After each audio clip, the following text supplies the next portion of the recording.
It's a pleasure to welcome you to the capstone lecture of the 101st season of the Watson Lectures.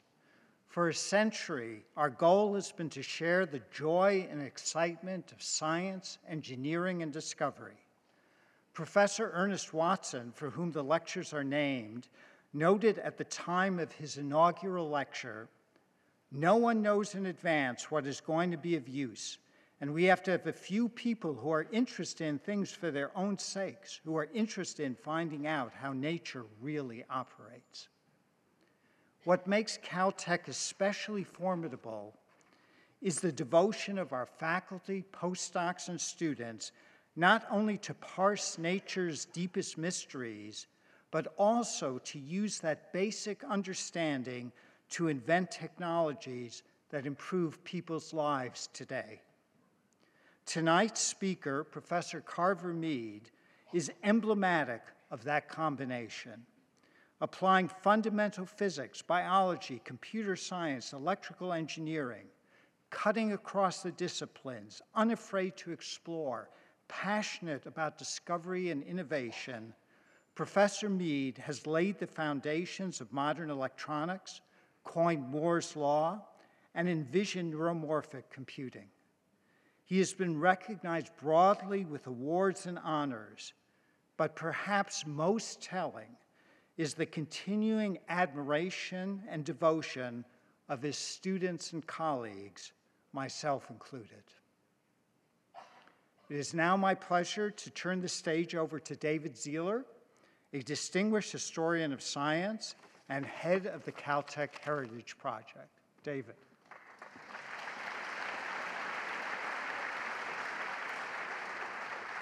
Thank you, Tom. Good evening, everyone. In the summer of 2020, Carver Mead told me his life story. Like everyone else during the height of the pandemic, we met over Zoom over the course of 7 Sunday afternoons. I have to point out that, at 86 years old, Carver did not have room in his schedule to talk with me during the regular work week. He was then and remains today too busy, too engaged in science and scholarship.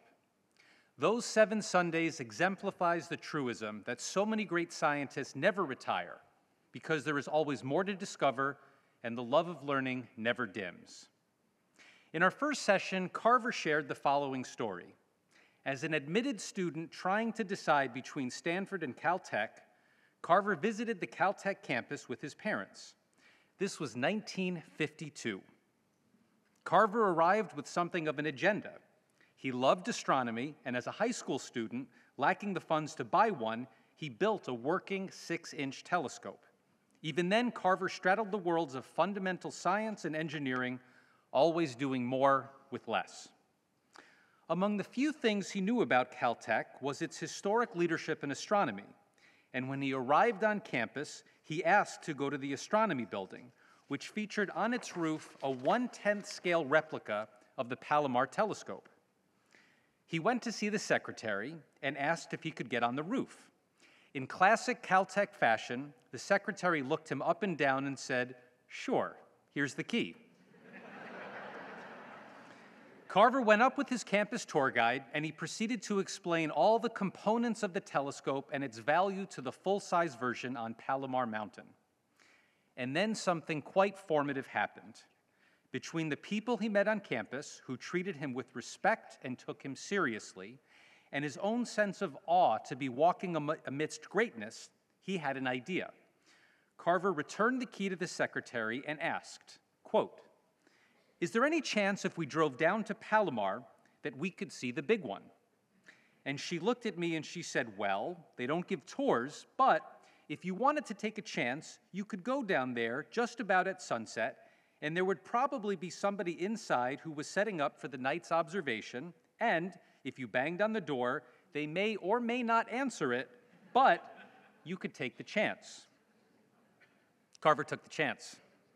Sure enough, he arrived at Palomar Observatory just before sunset. Carver banged on the door. No one answered. And 5 minutes later, he banged on the door again. No answer. Just as they were about to leave, quote, then the door opened, and there was this big guy, big, bright blue eyes, and he looked at me and he said, yes in sort of a, what the hell are you doing here? And I told him I had just been admitted to Caltech and I had a chance to see the 20-inch scale model of the telescope, and I just wondered if we could look at the big one. And he looked at me a long time and then he said, sure, come in. That big guy with bright blue eyes was none other than Alan Sandage, one of the preeminent astronomers of the 20th century, the assistant to and intellectual successor of Edwin Hubble. Sandage's studies of galactic structure and stellar evolution effectively launched the field of physical cosmology, and with it, our modern understanding of the universe. Sandage welcomed Carver into the observatory room, and they talked for a long time about astronomy, instrumentation, and Caltech. And this was when Carver became a Caltech lifer.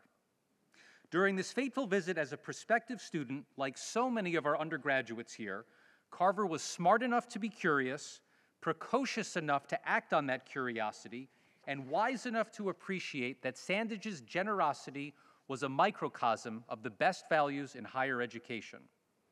At that moment, Carver was overcome with the feeling that kindness and respect were key ingredients for scientific achievement, and that what mattered at Caltech was not who you knew or where you were from, but what you wanted to discover and how hard you were willing to work to get there. Who is a Caltech lifer? There's Carver and not too many others. Carver completed his undergraduate degree in 1956 and his PhD in 1960. He learned quantum mechanics from Linus Pauling, and he would go on to merge physics and computers with Richard Feynman. Carver joined Caltech's faculty in 1959, and this marks 2024 as Carver's 90th year of life and 65th years as a Caltech professor. With an active laboratory,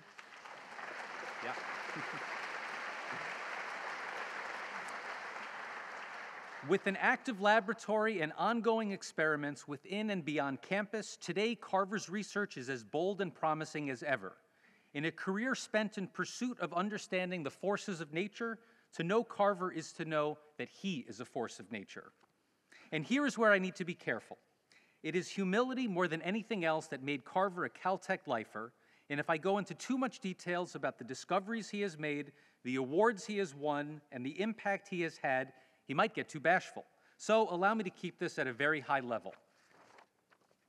Our modern age of computation and microelectronics simply would not be possible without Carver's dedication, his insatiable curiosity about the nature of the electron, and his bridging of the applied work of engineering and the discovery of physics. Always toggling between the two, Carver's engineering is so fundamental that it is science, and his science is so forward-looking that he has to engineer it. Without Carver, there is no Silicon Valley as we know it today. There is not an academic division among Caltech's 6 that is untouched by his vision and his educational legacy. And from JPL sensors to AI algorithms to exploring the parallels between neurons and transistors, the world at its largest and smallest scales is clearer and more accessible for future discovery because of Carver. Time and again, Carver has been a strikingly accurate prophet for the future of technology and a leader in creating that future. And that is probably all I can get away with saying. In his generosity and his pride in Caltech, tonight Carver will not focus only on his own research. For that, we would need perhaps a dozen Watson lectures. Instead, Carver will take us on a tour that will show how Caltech has changed the world for the better. For some of this work, Carver was a key player. For others, he was a close admirer. But all the work embodies what makes Caltech a profoundly special place: a drive to explore that redefines what is possible, a research culture that gathers resources and partnerships that turn ideas into discoveries and applications, and a campus community ethic that sees kindness and genius as inseparable. As Carver recognizes, amidst all the hard work to understand nature and to improve the lot of humanity, sometimes it is good to step back, take stock of the accomplishments, and to tell Caltech's story. This is the heart of my partnership with Carver, and it is why I am something like a pixel in a rich mosaic of generations of students and colleagues who call Carver our mentor, our dear friend, and our hero. Ladies and gentlemen, please join me in welcoming to the stage Professor Carver Mead.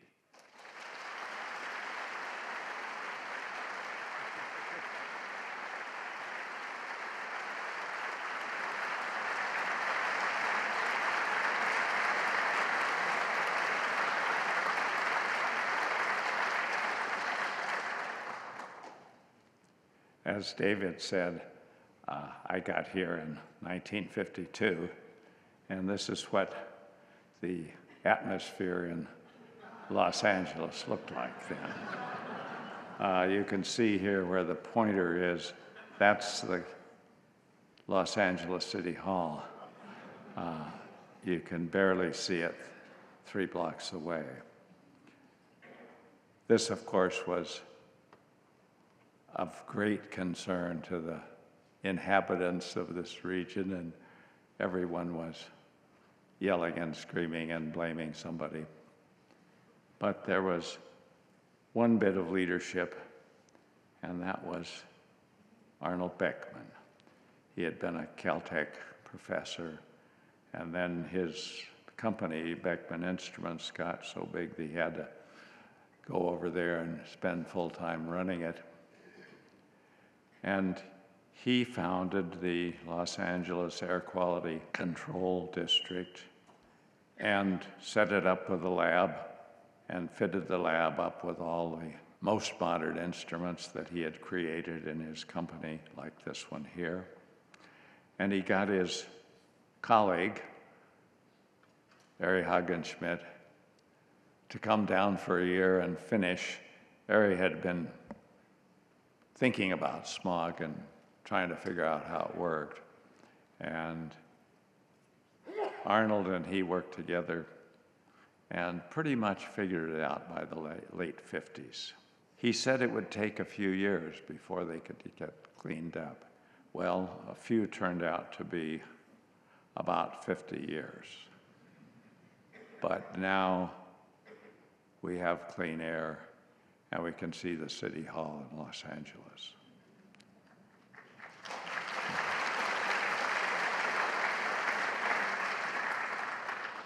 Arnold became a good friend of mine, and I must say, great human being. Arnold, when he was a professor, had a grad student by the name of Bill Shockley. And after he got his PhD, Bill went back and worked at Bell Telephone Laboratories through World War II. And he and his colleagues here, just after World War II, invented this thing called a transistor. And we'll talk a lot about those tonight. They're an amplifying device that took the place of vacuum tubes. Many of you remember the vacuum tubes we used to have in our radios. In 1956, that invention was found to be worthy of a Nobel Prize. And after getting the Nobel Prize, Shockley went to his old boss, Arnold, and said, "I'd like to start a company to manufacture these transistors." And Arnold said, "Okay, but why don't you make it a division of Beckman Instruments?" And they agreed. Here's their agreement. And so the Shockley Semiconductor Laboratory, part of Beckman Instruments, was set up in Mountain View, California, right next to Palo Alto, where Shockley had been raised.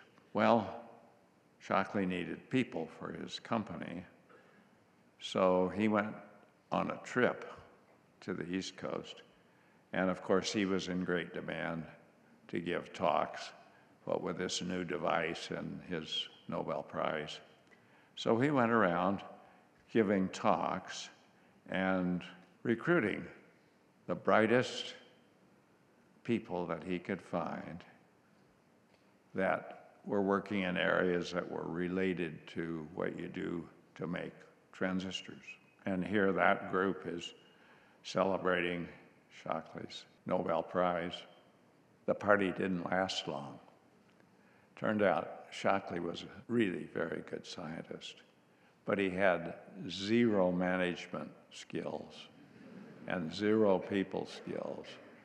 And in less than a year, he had alienated almost everyone in the group. So 8 of them, which Shockley called the traitorous 8, went to Arnold and said, either Shockley goes or we do.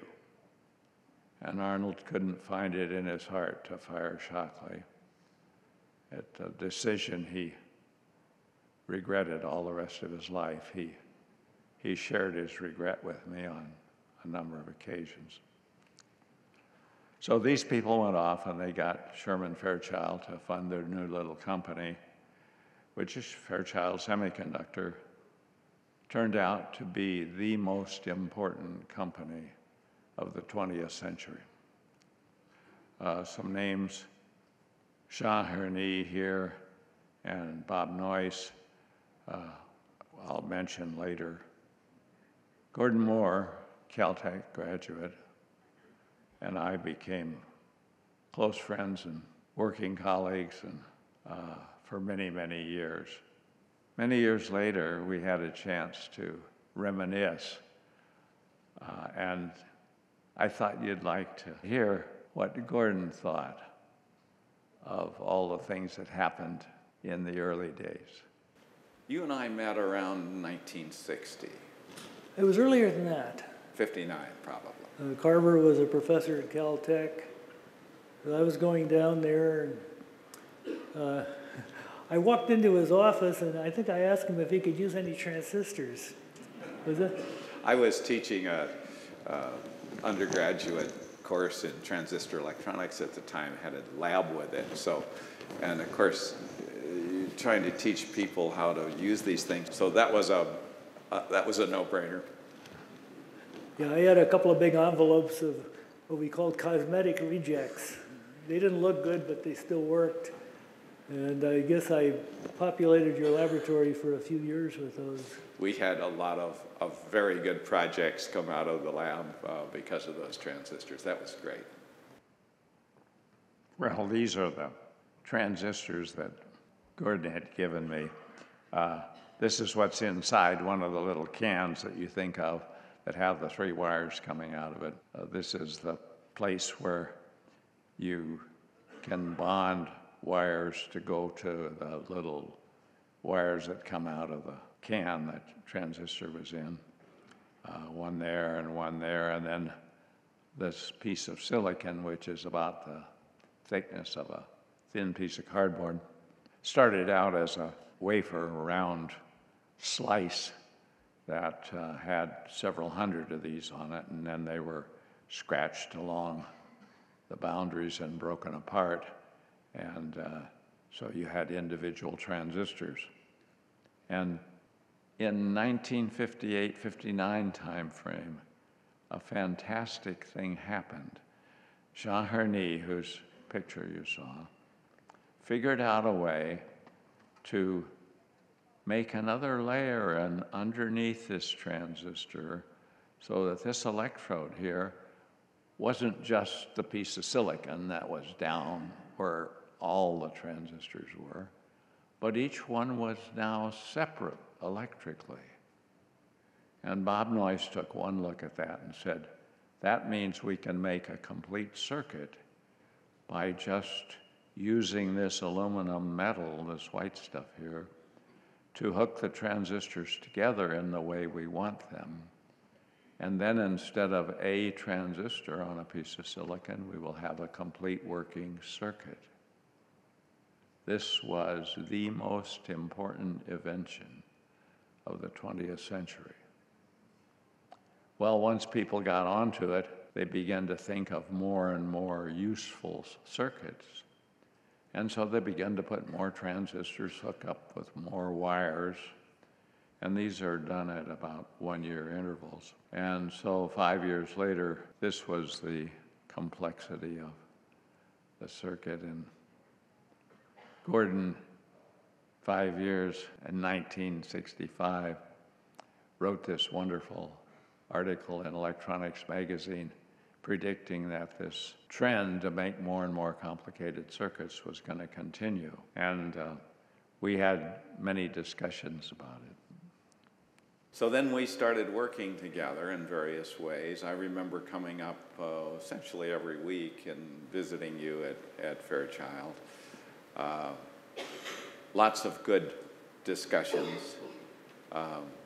There was one particular discussion I remember vividly about when you asked me how small a transistor could get.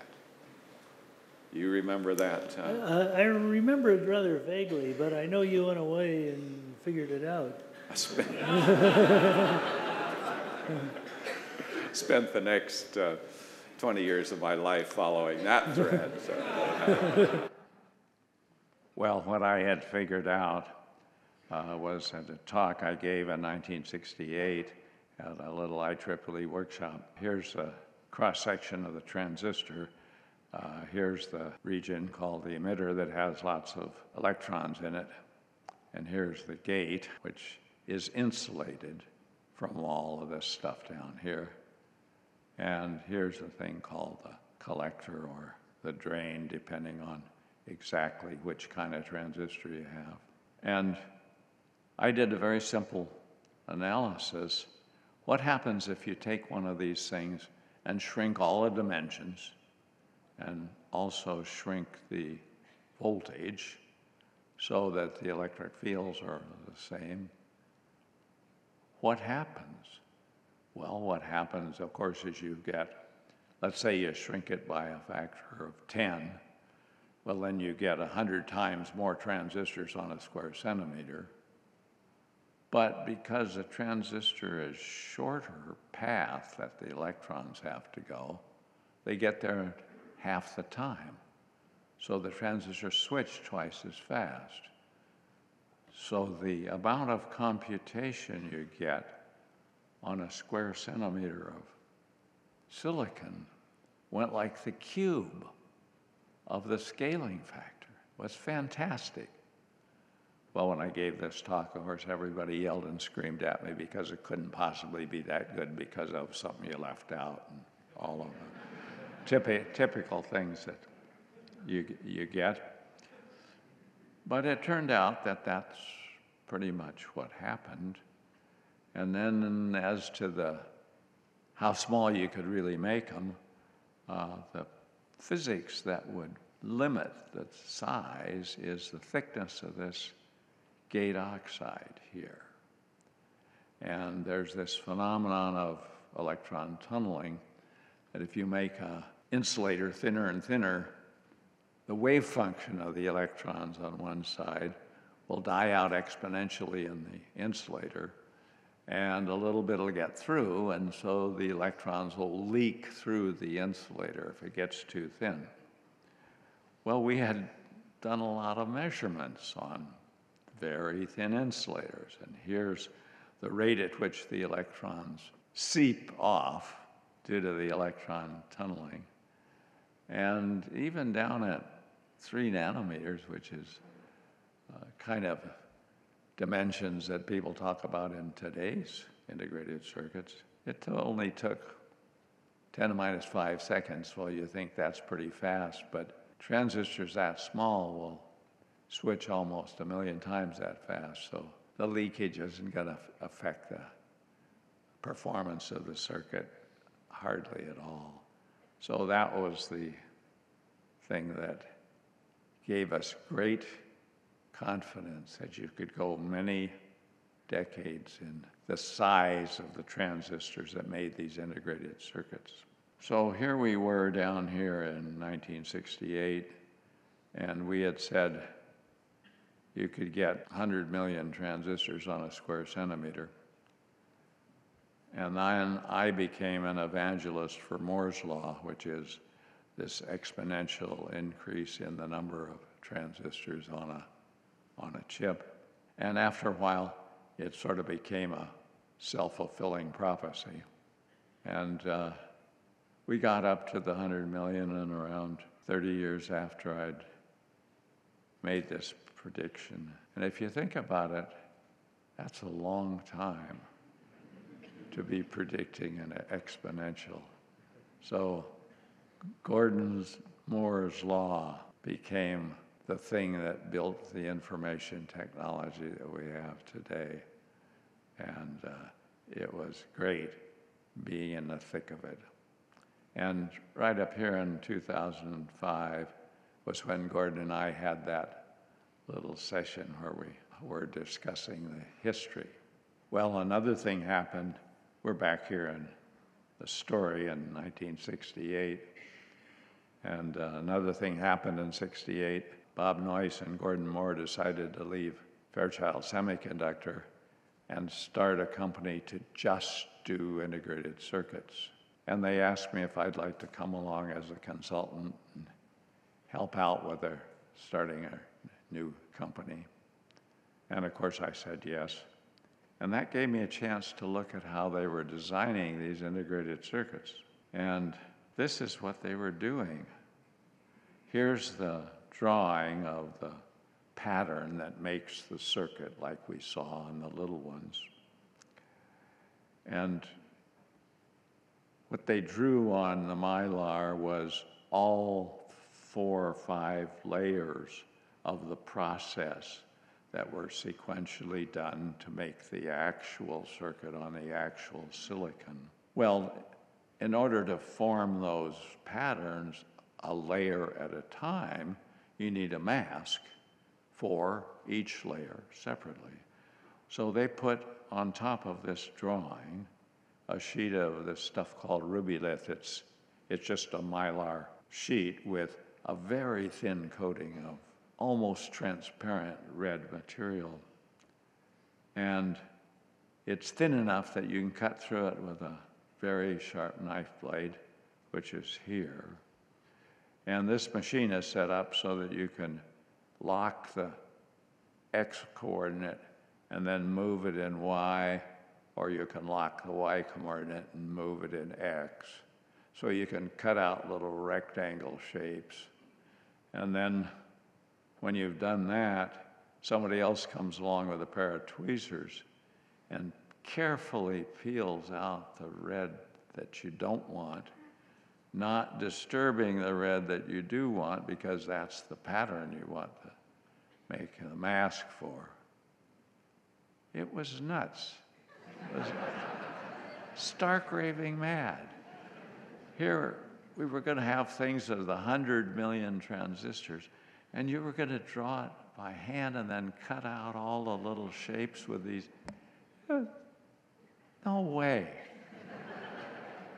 So, as they did it, in fact, then Gordon made a slide after a few years of how many people months it was taking to do this. And it was going up here, it was headed for the moon. And there had to be a better way. So I spent all my not spoken for hours trying to figure out a better way. Well, there was only one way. There's only one technology that had the property that the precision didn't get worse when you made the thing bigger and more complicated. And that was a digital computer. So there had to be a way to make a pattern with a digital computer. And it turned out there was this thing called a Gerber plotter, which plotted on sensitized film, big pieces of film, and made shapes that were exposed on the film. And then that could be reduced down by the mask house and turned into a mask, just like they were doing with those rubylith shapes that I showed you. You also had to think about how you were going to design the thing, because you didn't want all these little random kind of shapes. You wanted something that was a sensible program that you could write to generate the shape. So this is an example of one such thing. This area here consists of 2 planes, I call them. This one takes inputs along in the bottom here, and they run up on wires through here, which are the gates of transistors. And then the outputs run along here, and they go into another such plane. So this computes a NOR function of the inputs that are connected to it. And the same thing here. The inputs go along here, and the outputs go vertically. and the outputs are connected to the ones you want. So you can program this thing with one mask that just makes a contact or doesn't at each of these transistors. So it's an orderly, systematic way of doing design. And it turns out if you hook the outputs, so these are little storage devices, so they store the bit and feed it back around. So it's the input to the next cycle. This then becomes what was called a finite state machine. It's a general sequential logic thing. And it was known in computer science then that if you have a finite state machine and you can have a memory with it, which is what this little thingy down here is, that's a general purpose computer. It'll compute any computable function, limited only by the size of the memory and the number of operations you can do with the finite state machine. Well, I programmed this to do a 12-hour clock because that was a simple way that you could find out if it really worked, because it has all kinds of special cases that 12 goes to 1, and it's all funny. A standard binary counter doesn't do what a 12-hour clock does, so that was a good test.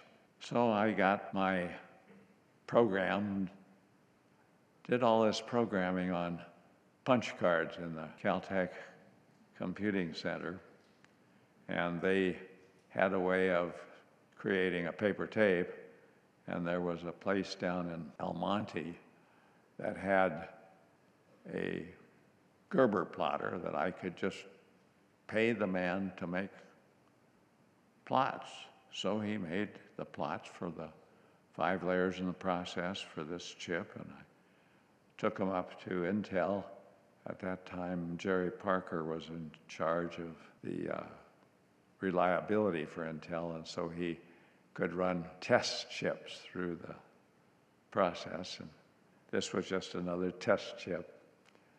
And Jerry was a former student who is now a Caltech Distinguished Alumnus.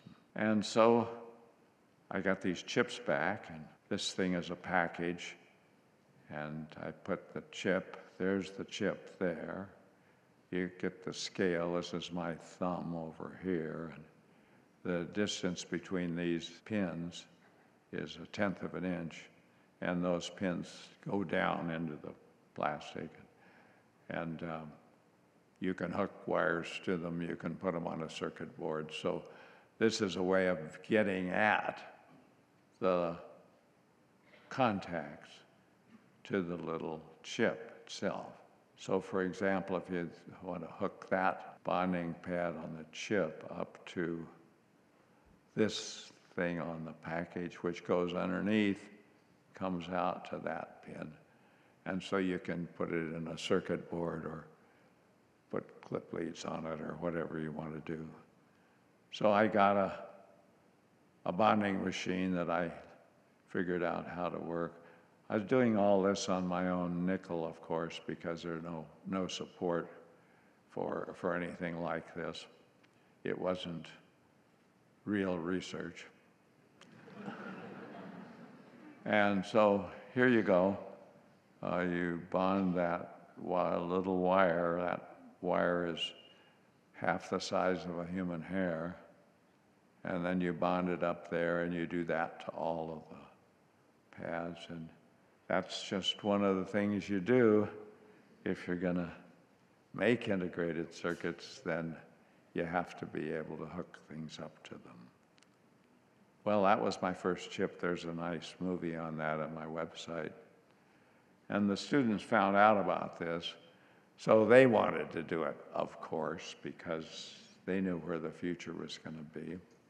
So this is the first class, 1971, and here's half of the class. And they would write programs to create their little project. These are each project of a separate student. And this is one of the pieces of photographic film that the Gerber plotter had plotted these on. There were 4 or 5 of these for the process we were using at Intel. So I took these up to the mask house and got masks, and by then I think Ted Jenkins was in charge of fab for Intel, so he started running these class chips through, and this is what the first class chip looks like. You can see here 1971, and here's 1972, and you see we're getting better at it. We're getting more variety of more inventive chips on these multi-project chips. Of course, you can't have a run through the fab for every little project, so you put them all on a multi-project chip like this. And by 1973, you can see here's the class chip for that year, and we have some grad students that were now doing thesis work by exploring the space of, instead of making microprocessors that just did one thing at a time, they would do very parallel computing so that every place on the chip was doing a bit of computing every clock cycle. And that became a goal for the kind of chips we would like to make, that every bit of the silicon was working all the time. And it's amazing how many things you can do that come out that way. Well, about this time, here's Dave Johansson doing a thesis project. And what the thesis project was a program that we called a silicon compiler. And what you put in as a user is you put in the definition of the instruction set that that computer would do. And the program, Dave's silicon compiler, generated all of the design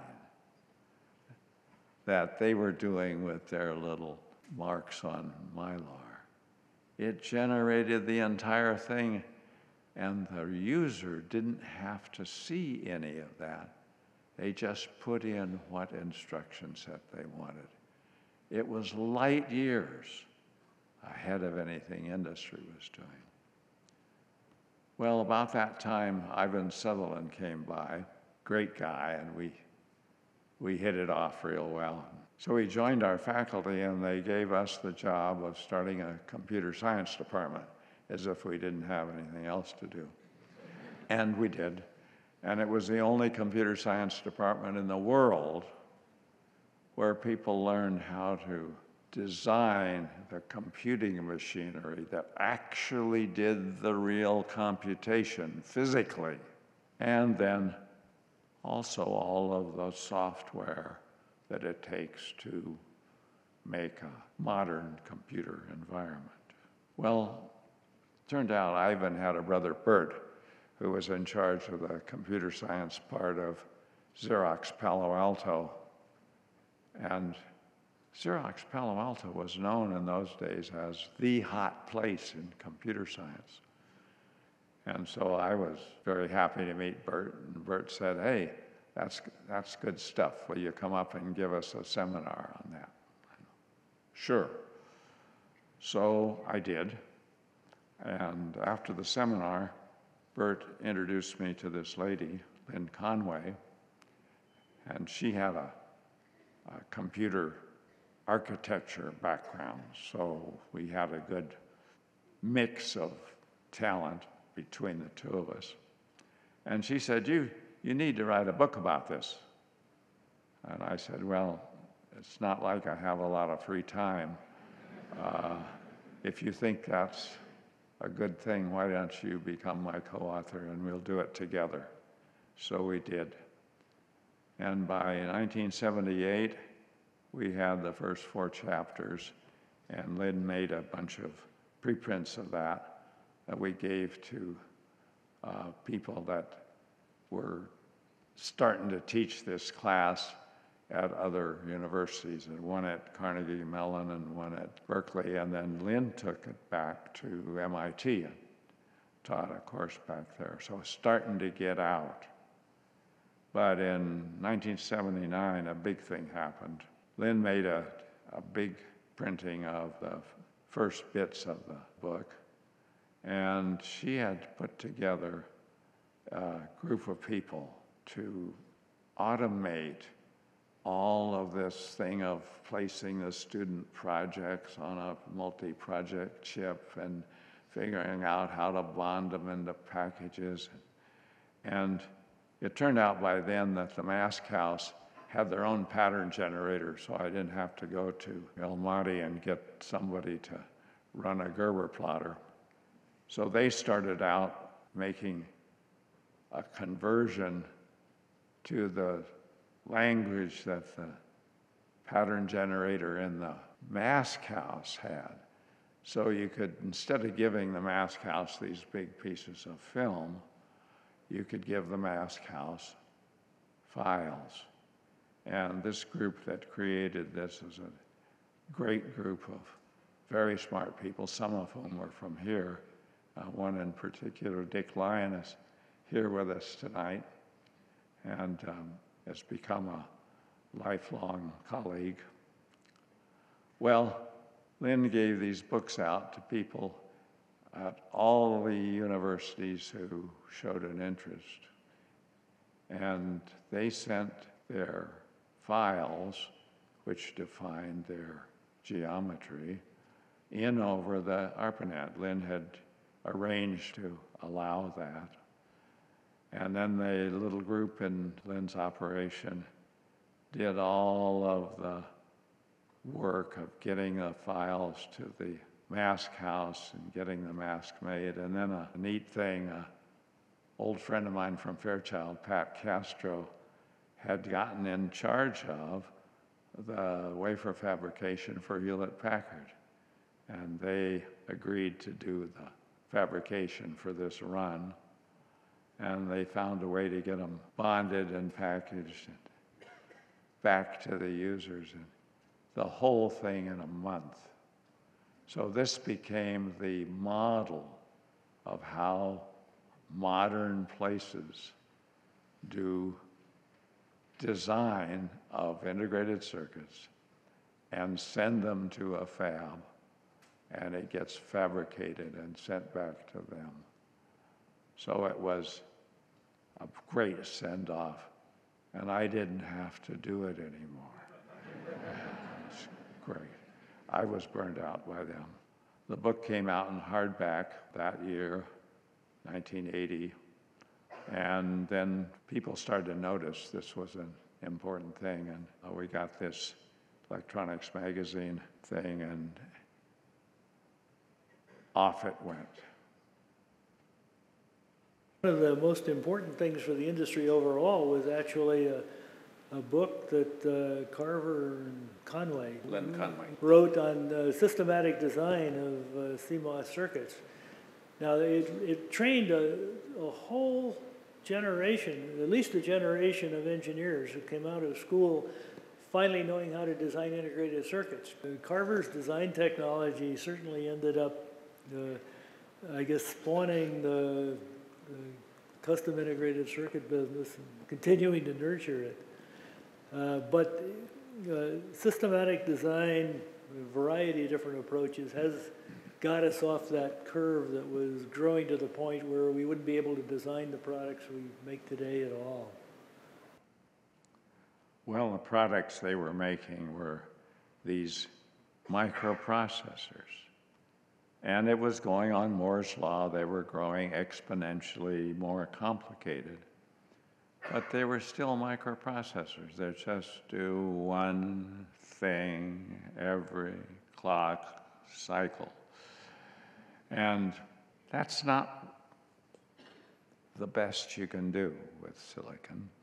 There are applications which require a lot more of the silicon to be working a lot more of the time. And I'll show you a couple of examples. Here's my friend Marty Cooper, who was in charge of the communication systems part of Motorola at the time. And he has this thing in his hand called the brick because it was big and heavy. But what it is the first cell phone. And here he is on the streets of New York calling his arch competitor at Bell Laboratories and telling him he's been scooped. It was a great time. It took another 10 years or so before they could make custom integrated circuits and make a much more capable phone in a much nicer package. This little Razor phone I carried for quite a number of years and was very fond of it.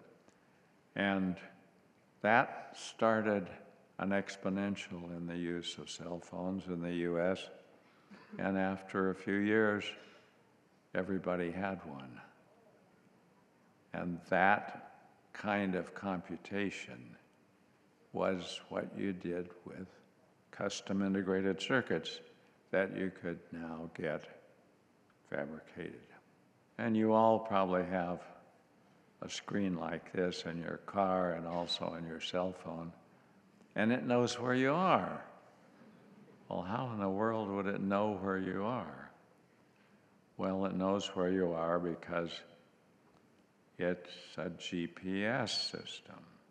Well, what's GPS? Well, GPS has a bunch of complicated signals that are sent from space, custom satellites, and it was designed for the military to do what they do very precisely. Well, the codes that they used were secret, and you didn't have access to them for commercial purposes. But Charlie Trimble figured out that he could just listen to a bunch of those codes and analyze them and figure out what to do himself without any knowledge of any of the secret stuff. And this is the very first commercial GPS. And here's Charlie years later giving it to the Smithsonian because it's a historic thing. And here's Charlie a few years ago getting the Von Karman Wings Award, which is the highest honor you can get in the aerospace industry, because of course you can't make a commercial flight without GPS. So we have one Caltech person to thank for having GPS on everything we do. Charlie was an interesting student. He has a vision problem, can't see very well at all, so he always sat in the front row. And he would often come up after class and ask questions. And they were always really good questions. And Charlie's gone on to do the Trimble navigation, and he's now a Caltech trustee and helps young people getting their projects going. Wonderful friend of Caltech and personal friend of mine. Well, you don't just need to process information to have an information age like we're in. You also need to ship information from one place to another, and as you all know, the World Wide Web goes worldwide. So you have to ship data all over very long distances. Well, how does that work?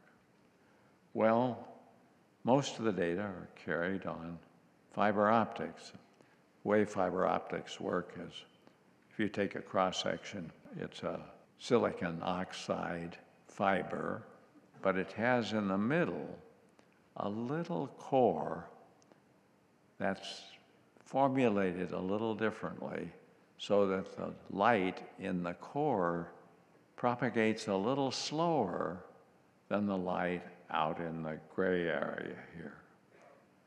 Well, that has the effect of, as the light goes along, it tends to self-focus, so it doesn't spread out and get lost, and it can go hundreds of kilometers.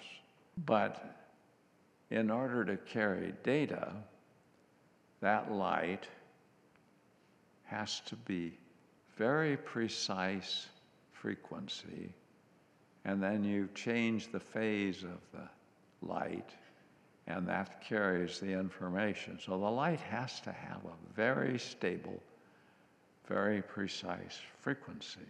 Well, the first step in getting light like that was, of course, a laser, because that's what a laser does. It gets coherent light that's all the same frequency. But the very first lasers that were invented by Bob Hall, Caltech graduate and working at GE Research Lab, a great guy. He used to come by every year and give a seminar, and wonderful fellow.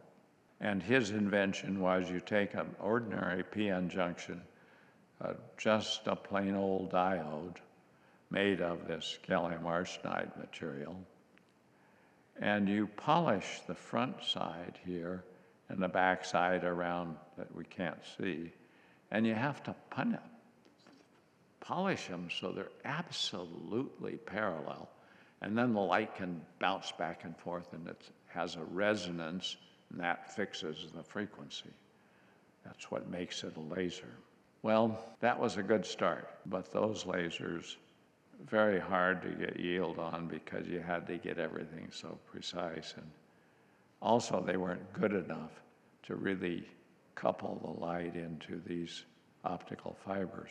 So my good friend and colleague Amnon Yariv, right here at Caltech, said, if you want a very precise, Amnon's with us tonight.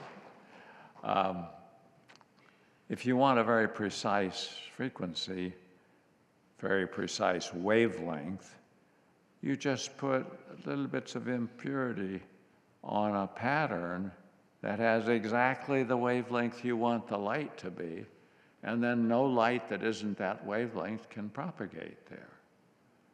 So wonderful insight. It's the laser we still use for the World Wide Web. And of course, Amnon's still making better lasers. Result of all this is that we have a World Wide Web that's carrying more and more, exponentially more data all the time. 2 Caltech people in a row it took to do that one. Well, you can process information and you can ship information from one place to another, but you also want to be able to use that information to do work, to turn on lights and to run motors and that kind of real work in the real world. And that takes more than information. It takes energy. It takes power to run the motor or run the light. And no surprise, the field of power electronics in the modern age, using this very capable, very fast semiconductor technology that we've developed for information. And there's been a slower but also remarkable evolution of power devices using semiconductors.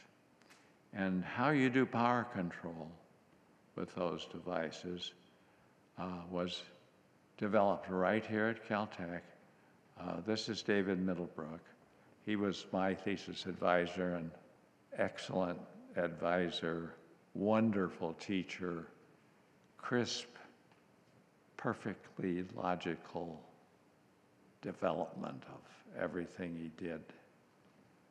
And later on in the 70s, he had another graduate student, Slobodan Chuk. He's here tonight somewhere. And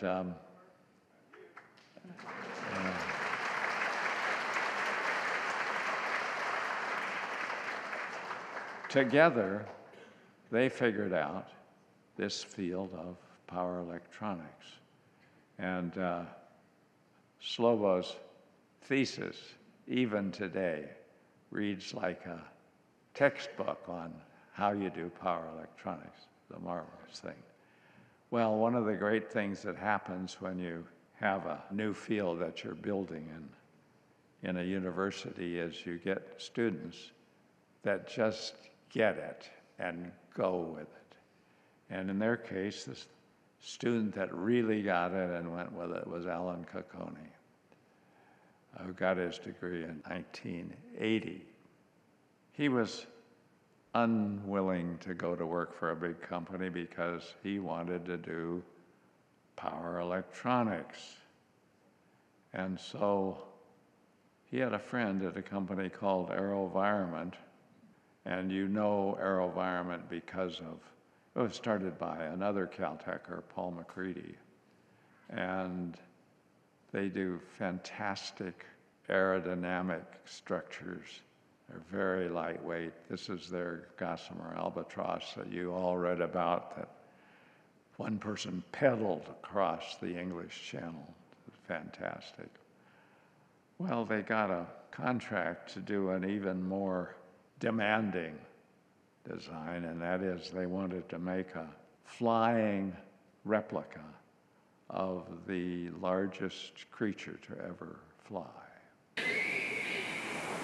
And if you're going to do this, you have to have really good aerodynamics, and you have to have really lightweight structures, but you also need power electronics. So they hired Alan Cocconi as a part-time consultant, and he built the power electronics for the Petrodactyl. The next project they had was this one. On November 1st, 1987, the World Solar Challenge, the first transcontinental solar car race. Powered only by electricity generated from sunlight, these racers were attempting to cross an entire continent through the desert and the desolate outback to reach a finish line in Adelaide, almost 2,000 miles to the south. The saga of the Sun Racer had begun less than a year before the car crossed the finish line. The first step was to test a quarter-scale model at the Caltech wind tunnel. Basic drag that we measured was 0.09 drag coefficient, straight ahead flow, which made us very happy. It was right where we wanted it to be.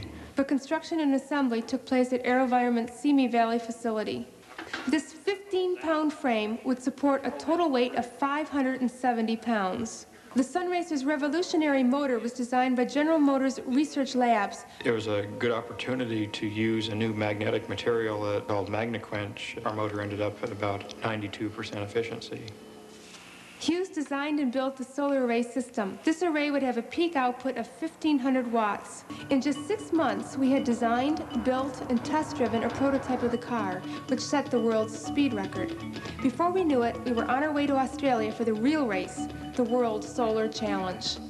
First driver, John Harvey, flew off at 60 miles an hour, leaving the others behind.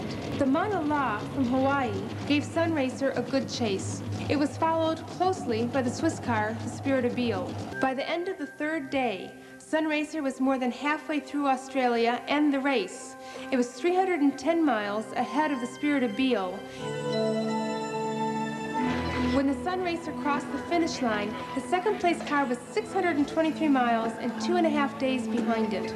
We've been delighted to see the tremendous use of technology in Sun Racer all happen because of all the people that made it happen. Well, the people that made it, Alec was a project manager for the Sun Racer, and he and the crew there that had done it knew they could make a real car from where they were with the Sun Racer. And so they went to General Motors and they said, fund us for another couple of years and we'll make a prototype of a real car that runs on electricity. And they did. This is a thing called the Impact, and it's a beautiful device. And peppy as can be, the electronics were just like a modern electric car. Well, that was impressive. Here it is up here. This is the impact. It says so right there. And General Motors decided that was really good. Let's make a production car. So they did. They put together a whole group of people in General Motors. Of course, they didn't feel like AeroVironment was up to the task of doing a production design, but they did let Alec consult for them in the process, and he made sure it came out okay. And that was the EV1. And there's one right outside, that nice little red car that you see out there. It's kind of sad. General Motors leased these cars. They didn't sell them. And they had over 1,000 of them out, and people loved them, but General Motors had a new management come in, and they looked at it and they said, this isn't making any money. And they canceled the whole program, and they recalled all the cars and crushed them. And you've all probably at least heard of the little movie, Who Killed the Electric Car? You can find it on the web. Meanwhile, there are other people in AeroVironment that weren't any part of this effort, and they decided they could do something on their own.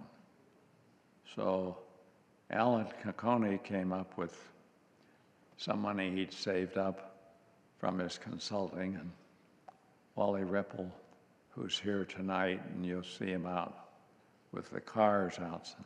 Wally had done a lot of things with electric cars and spent quite a number of years at JPL studying electric vehicles. JPL has some interest in things that run on electricity, as you might guess. And they started this little company, AC Propulsion. And they were making what they call drivetrains. A drivetrain is a power electronics and a motor that's optimized for working with the fast switching signals that you get from power electronics. Wally was an expert on motors and can give you a long description of what the best way is to run a motor. So once you have a drivetrain, all you have to do is put a car around it, and then you've got an electric vehicle. So, well, they weren't getting too much business for their drivetrains. And finally they said, look, we're not going to make a dent in anything unless we make a car that just blows their socks off. So they did. They made this little baby. It was just fantastic. It would beat any gas car in the quarter mile, and had 300 miles range, and just a fantastic experience. And it did blow people away, including Elon Musk, who said, yeah, that inspired the Tesla Roadster, and without it, Tesla wouldn't exist. It's also a nice-looking little car, and a lot of the design work was done by Scott Sorbet, who's here tonight and has brought his T0 so you could look at it. It's outside. There's only 2 of them, so we owe Scott a big favor for bringing his car in so we could look at it.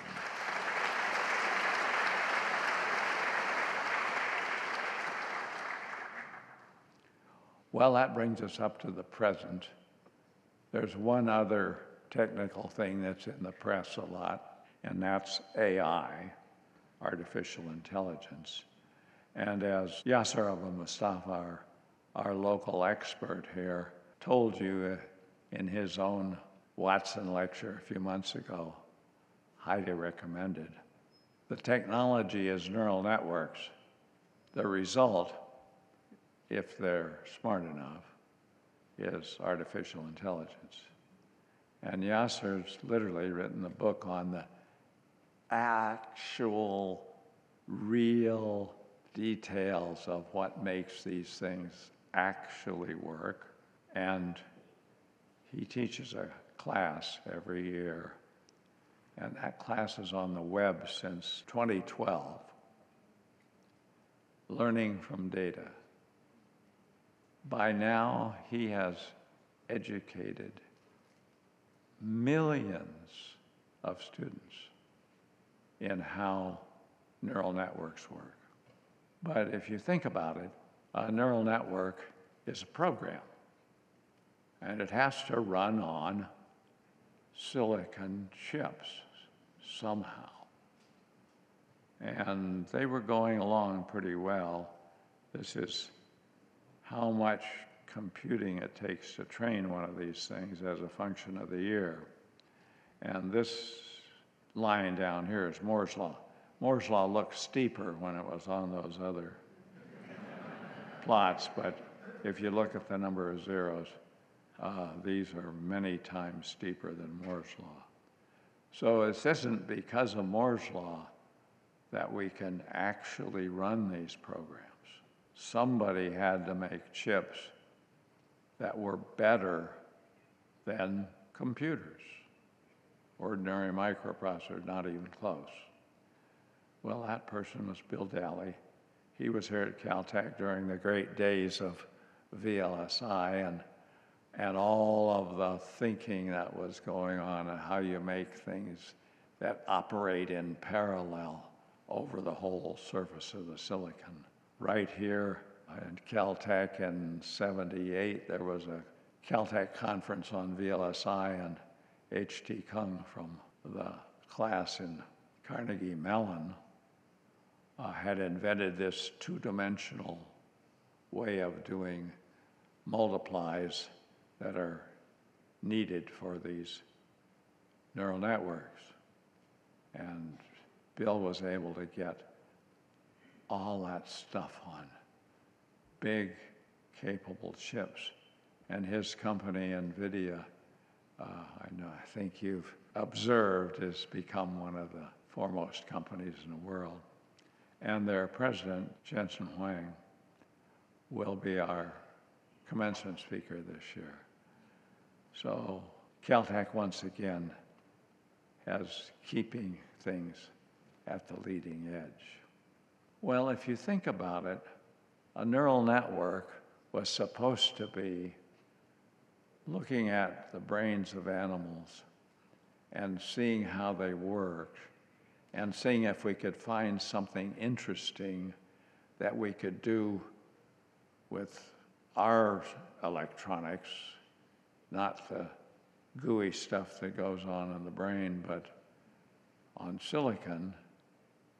And could we adopt some of those techniques to make better computation? And what neural networks did was they learned one thing from the brain, and that is how to learn. And that's important. And as you can see, you all have programs that will talk to you and create documents for you and all of that, which we didn't have before.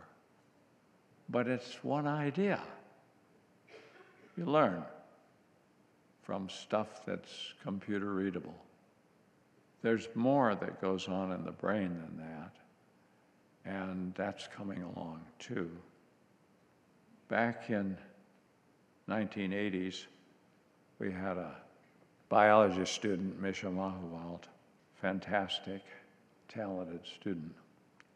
And she was studying the visual system of animals. And she looked at the way the visual system works, in particular the retina. The retina is a little piece of the brain that's grown out just behind the focus in your eye, right at the image plane. And it does some kind of computation on the data that's sensed by the photosensors in the eye. Well, what's that about? Well, Misha figured out what they were doing, and she said, you guys are doing something that's really stupid. You have this thing you call a television camera, and what it does is it goes and measures the light at the first pixel and sends it out, and then the second one and sends it out, and the third one and across the row, and then it goes to the next row and does the thing. 1 pixel at a time until it gets a whole frame. And then if you want to see if something interesting is happening, like there's something moving or changing its color or whatever, you do it again and you get another frame. And then you put those in memory and you get some computer to go step at a time and compare the two and see where they're different. That's the dumbest thing you could do. If you're looking for a change in the image, why don't you just have a little circuit right at the pixel, which looks at the space-time average of the pixels around it, and if it's different, it tells you right now. Don't have to wait for a frame to come out and another frame to come out. Well, turned out that was a really good idea. But nobody paid any attention because they had their television images and they were used to working with them. But then people wanted to do autonomous vehicles.